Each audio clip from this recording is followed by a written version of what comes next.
Israel ने Iran पर हमला कर दिया। फ़िज़ाई हमलों में जौहरी और फौजी अहदाफ को निशाना बनाया गया। ईरानी मीडिया ने तस्दीक की है कि इसराइली हमले में ईरान के army chief general Mohammad Hossein Bagheri, पासदारान इनकलाब के सरबराह मेजर जनरल हुसैन सलामी और जौहरी साइंसदान फरीद अब्बासी और मोहम्मद मेहदी शहीद हो गए।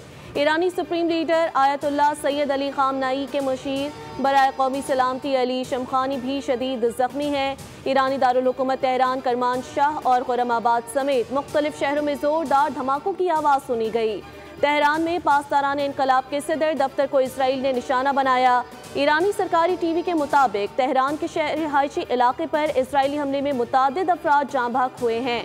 जाँ बहक होने वालों में बच्चे भी शामिल। ईरान का फ़िज़ाई दिफाई निज़ाम मुकम्मल तौर पर अलर्ट कर दिया गया। खबर एजेंसी के मुताबिक अमीर हबीबुल्लाह सियारी ईरान को नया आर्मी चीफ तैनात कर दिया गया। सब्सक्राइब करें और बेल दबाएं ताकि कोई खबर रह न जाए।